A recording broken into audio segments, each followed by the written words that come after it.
Okay, so holding boundaries. We're going to go through the difference between deciding what boundaries you need, that's one thing, and then two, holding that boundary. Okay, so these 5 steps are going to take you all through that process. Boundaries, let me start with this.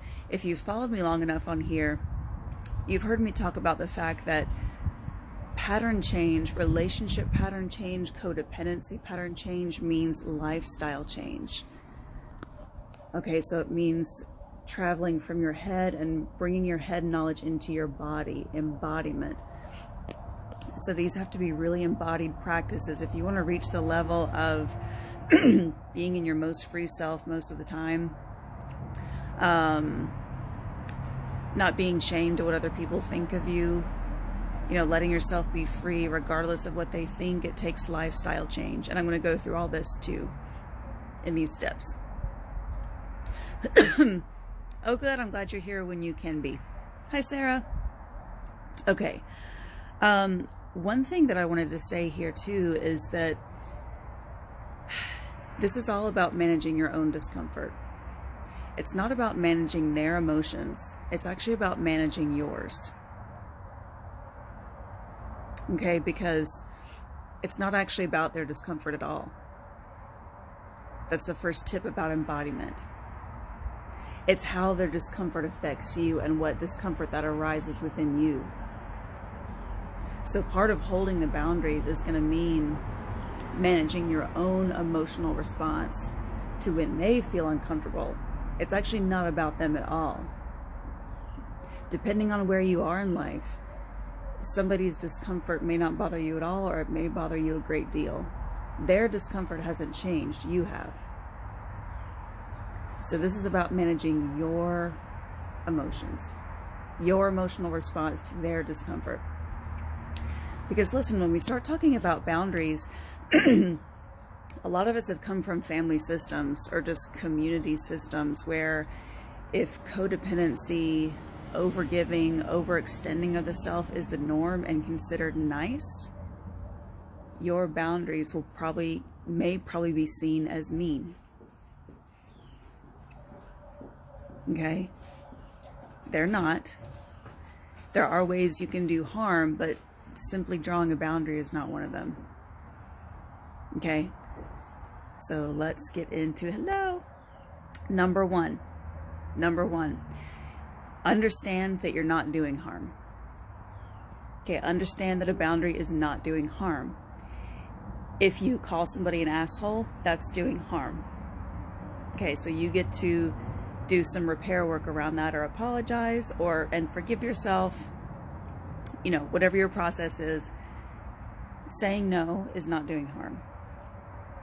Saying that you're not available for something and not explaining why is not doing harm. Remember, if you come from a family system or a friend system or whatever relationship system that sees overextension of the self as nice and kind, your boundaries will probably seem mean. Okay, that may be what they believe. That doesn't have to be what you believe. That is not what I believe. No is the kindest thing you can do in relationship. It conserves your energy. It says, I love you enough to be with you when I am at my best. I love me enough to do that as well. You want to be in relationship with people who love themselves, and it comes from that embodied loving place, not an overextension of the self where I get resentful, but a place where I care enough about me and I care enough about you to protect my energy so that when we are together, I can actually enjoy it and not be resentful and tapped out and hating every minute. Hell yes. Hell yes to the tattoo saying no is not doing harm. Yes. Yes, tattoos, t-shirts, coffee mugs. I'm seeing a whole line eventually of Savage Daughter apparel, coffee mugs. It's going to be pretty grand. But yeah, tattoo it, post-it note it, wherever it needs to be. Okay, so that's number one. Understand that you're not doing harm. Number two, Decide the boundaries you need based on your body and your emotions. Okay, so first we have to decide what you even need. When I've gone through this process with clients, you know, mostly who I serve are people who are entrenched in codependency patterns. So they're hyper-focused on the other. So when we start talking about what boundaries you need, they start telling me, well, they blah, blah, blah, well, they blah, blah, blah. No, not they blah, blah, blah. You blah, blah, blah. It's a go to your breathe. Hand on your chest, hand over your womb space, breathe. Connect with your body, your physical body. What's your physical body telling you? What emotions do you feel? Do you feel angry, hurt, sad, lonely, joyful, grateful, fearful, exasperated? Long list of emotions, but what emotions are you feeling? Let that be your guide.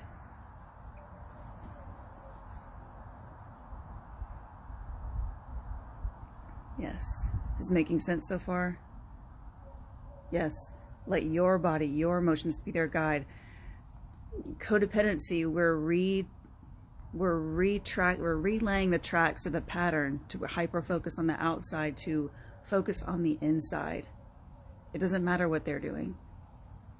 What do you feel? What do you need?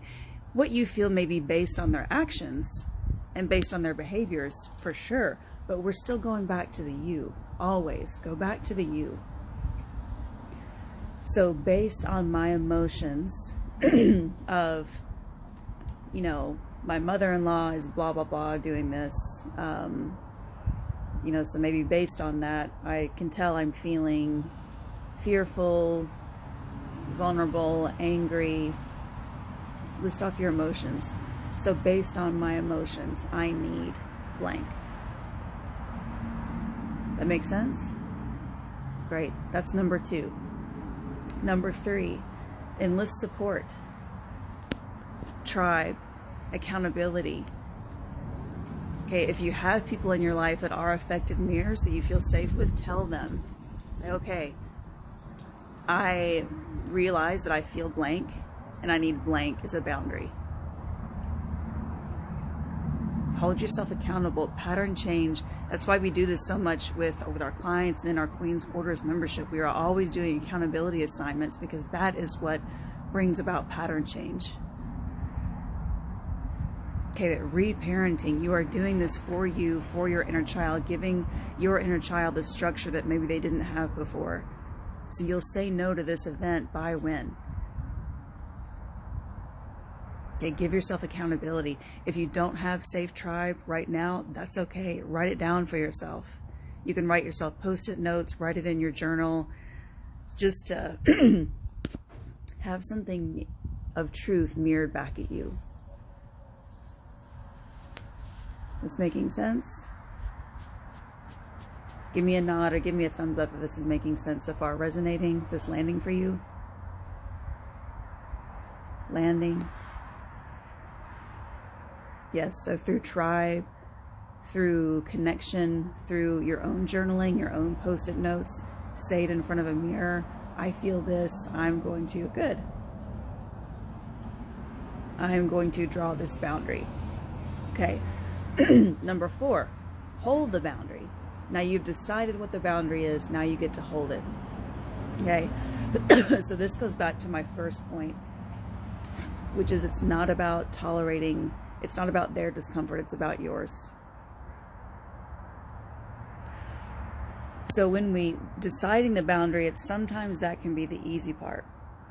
We haven't actually done anything with it yet. We've just decided based on my emotions what I need. Now we get to actually say no. Or whatever the boundary is going to look like for you. Now we actually get to say it, okay? So this is where a lot of us come up against resistance, passive aggressiveness, actual aggressiveness, guilt trips. Okay, so just 1, be aware that it's very possible you'll come up against that. And 2, self-soothe yourself through that. Okay, just know that's probably going to happen. That's what naturally happens in systems, particularly family systems. When somebody starts to change, if they're if your normal role has been you do overgive, you do overextend, you do all these things for others at the expense of yourself, the systems theory says that there's a natural rebellion when one part of the system starts to do things differently. It's probably even unconscious on their parts, okay? And if you're encountering people who aren't willing or aren't in a space to do their own work yet and look at their own shadow, because that's what boundaries do. It helps us confront our own shadow. They may throw it back at you to keep avoiding themselves. So just be aware that all stuff very well could go on. Self-soothe through your own emotional discomfort. Give yourself a break. Let yourself walk away. Scream into a pillow.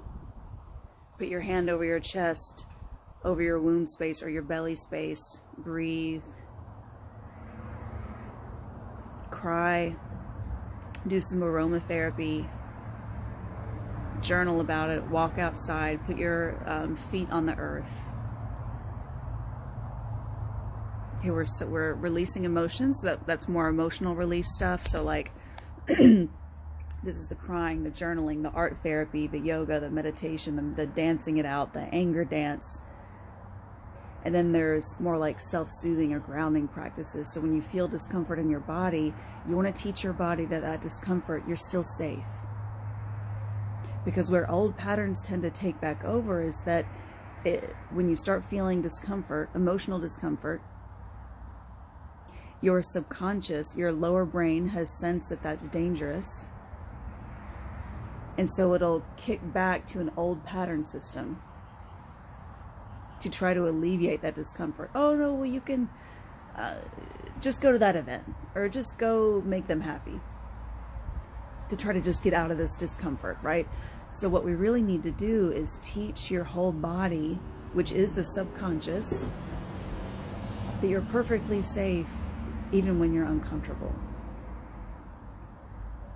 And we do this largely by self-soothing. So again, hand on chest, hand on belly, breathe, aromatherapy, essential oils, warm tea, let yourself have a good cry, go take a walk in nature, do a meditation, do some yoga. You are soothing yourself, you're reparenting yourself through this discomfort, teaching your body that you are still safe even when you're uncomfortable.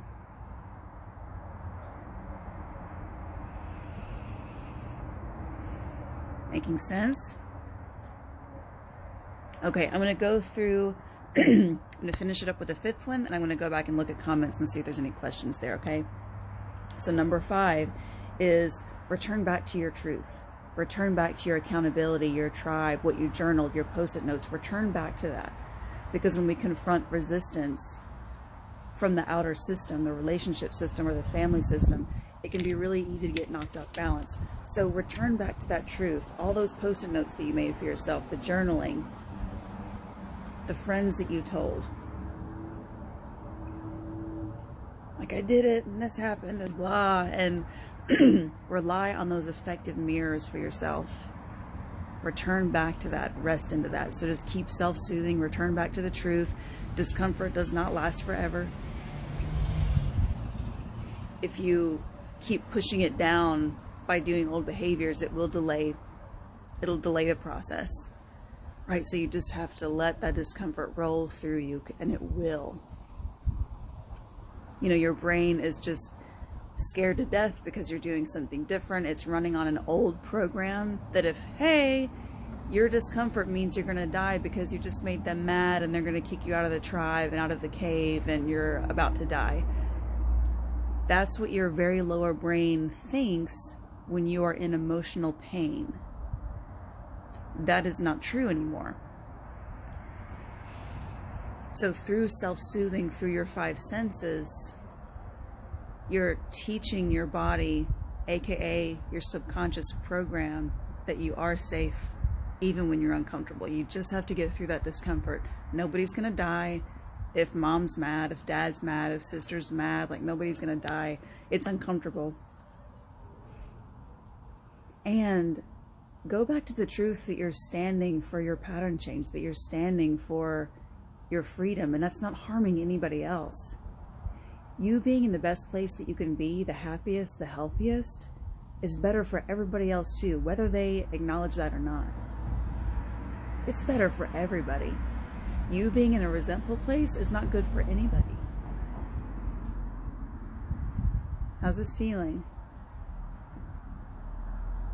Okay, so I'm going to go up and look at these comments and answer any questions. It's amazing. I was really looking for an answer and you're just talking about this. So good.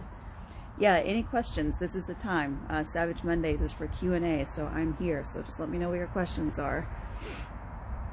Good. I'm glad it's helpful.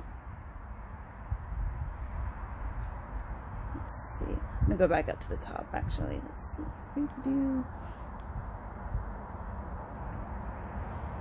Yes, proper lover energy, reclaiming what we might have projected, transferred outside of ourselves like that. Yes. Yes, we're just returning to yourself. Okay, VILD. I don't want to mispronounce that. You say, you're in this now. Please talk more about what I can expect in this process. That's what I just explained is a really good overall summary. So I would ask, do you have a specific question that I can answer for you? I'm really glad you're here. Good. I'm so glad it's helpful. Yes, yes. Talk to each other, support each other. Okay, question.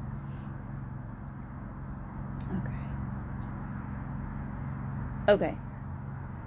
So how should one manage their own discomfort and support another person's discomfort? Okay. When you gently let them know they said something racist. Okay. So, right, this is, and I'm glad that you're bringing this up, because this is a lot of what's going on right now.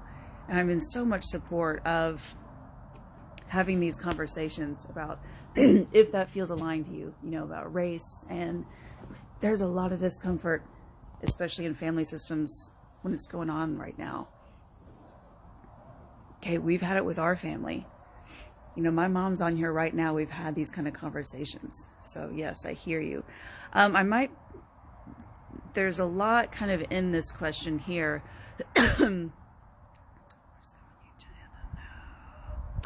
I might want to know, Nat, if you're still here, kind of what you mean by support another person's discomfort. It's their own discomfort. Can you give me a little bit more detail about this question? I'm not sure.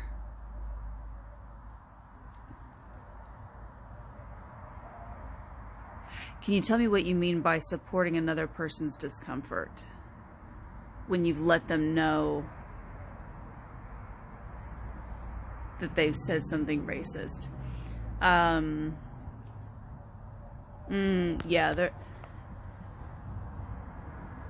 There's a lot kind of in that thread, but maybe let me know, what you mean by supporting another person.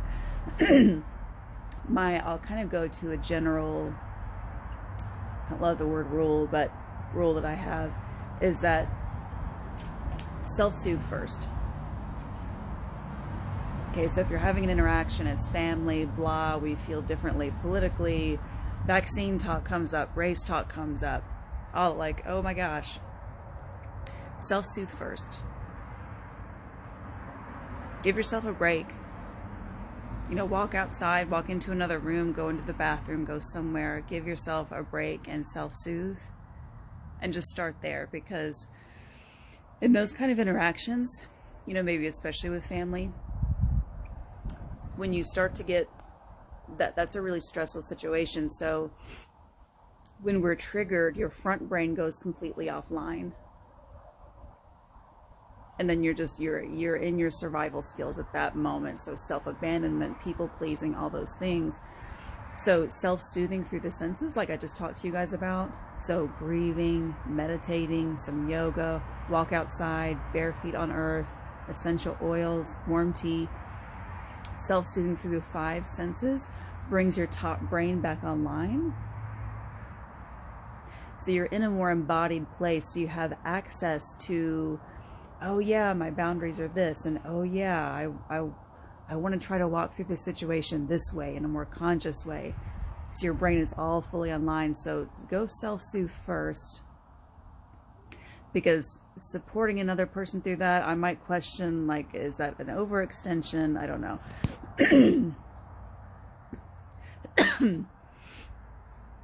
Okay, so my experience is people get defensive and feel shame when you try to bring attention to a comment that they make. Okay.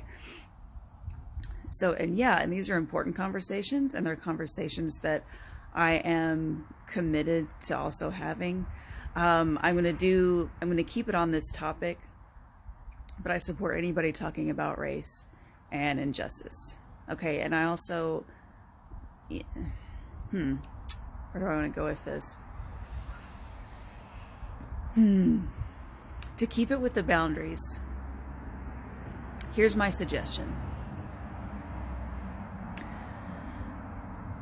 Because we're not going to heal anything systemically if we make anybody bad or wrong. Okay, so if people have had ideas about race and kind of that conditioned white supremacy, right? Like, of course, having the conversations around race and is something I completely advocate for. And a good way to honor boundaries around that is, hey, ask them permission if you can bring something up to them. Like, if you're wanting to point out something that they said is racist, you know, hey, can I point something out to you? They may not be open to it. And if they're not, they're not. Okay, so that is my suggestion. Okay, because when people are defensive, we're not taking anything in at that point. Real change is not happening, and we're going for real change, right? Real change is going to be based in love and embodied love and respecting other people. Like, have the hard conversations, for sure. Have them. Stretch yourself, challenge yourself to have these hard conversations and be in a loving place at the same time. So if somebody is not open to hearing it, nothing's going to change anyway. There's a great system called motivational interviewing that says if you push too hard against somebody and they're not open to it, not only is nothing going to change, but they're going to get even more deeply entrenched in their protective mechanisms and their old beliefs. Okay, so ask permission to have these hard conversations. Okay, take that or leave it. You know, take it or leave it. Discern it through your own inner wisdom. But that maybe is what I would say. Okay, next question. Okay, I met a man and we want to build a relationship, and my feeling tells me this is right, but he has a daughter who's 11 and my dad left me at that age. I used to hate whenever he had a girlfriend after that.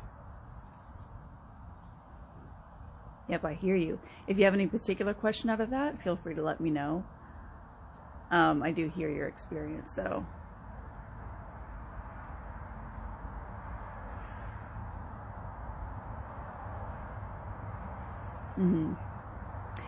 Okay. Yeah, so the comment right now is that, you know, I'm in a relationship and this person has a child. Reminds me a lot of when I was a child at that age. And yep, those situations can be very triggering. And, you know,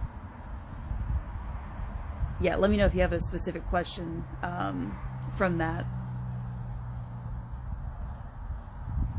But we get to take, you know, that could be an interesting mirror for you.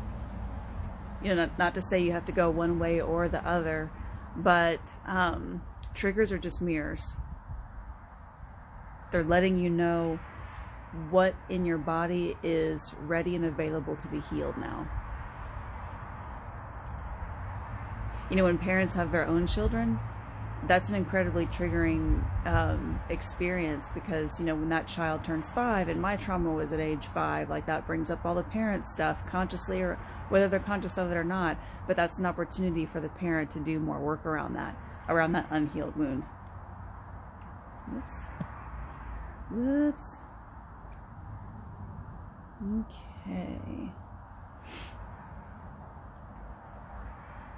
Okay, any other questions? Okay, yes, you did see my response. Ask permission first before making a comment. Yeah, absolutely. Yeah, and that's my take. That feels the most loving to me. You know, if you're wanting to take action on racial issues, which again I completely support, my husband and I have been really active on that. You know, I think there is a way to take action forward and respect boundaries. You know, do your committed action by having the conversations, inviting other people into those conversations. Absolutely.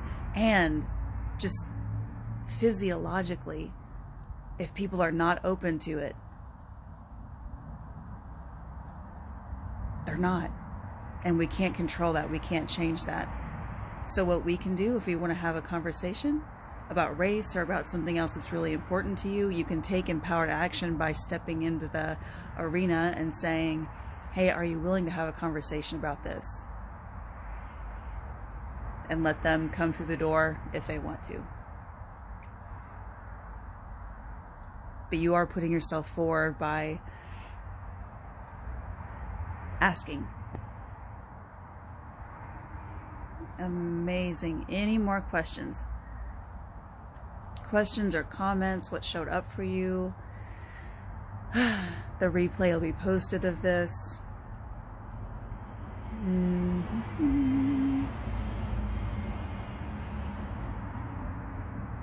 Just waiting for anything else that wants to come through. How'd this feel? How was this for you? Feel into your body. Take a breath. Hand over your chest. This resonating? This is work. This is lifestyle change work. But remember, if nothing else, remember, go back to the self. Return to self. Just keep returning to self. Codependency, survival patterns have you been trained to always look on the outside. Watch for other people, but as soon as you're doing that, you're disembodied. You're disengaged from your own internal wisdom and all your answers that are in your body. In fact, I give myself a good kind of like a trigger in a good way for me is I always put my hand back on my chest. When I realize I'm disembodied, do something physical. It's all about the physical. Okay, that's what brings the top brain back online. So put your hand back on your chest or on your legs. Massage your feet. But I just do that and go, okay, it reminds me to get back into my body. Empowering as fuck and scary. Yeah, I think that could be a t-shirt too. You're so welcome. You're so welcome. It is a wonderful Monday ritual. I think that's so much a part of it for me too. I love connecting with you all in this way. It's such a good way to start the week, and I love it. Beautiful. Okay, well, the replay will be posted shortly after this afternoon. Feel free to ask more questions or just presence what you feel. How did this land for you? What resonated for you? Declare this stuff out loud. That helps. It helps build the bridge to patterns. Say it out loud. Say it to the universe. Say it to God, Goddess, whatever that is for you. I feel this. My boundary will be this. I will commit to this. If something happens you don't, you get to forgive yourself. That's pattern change too. Pattern change and healing is not a straight line. It's kind of a swirly swoop. Always on its way up, but it's a swirly goop. Okay. I love you all. Have the best day. Thanks for joining. I'll see you next Monday.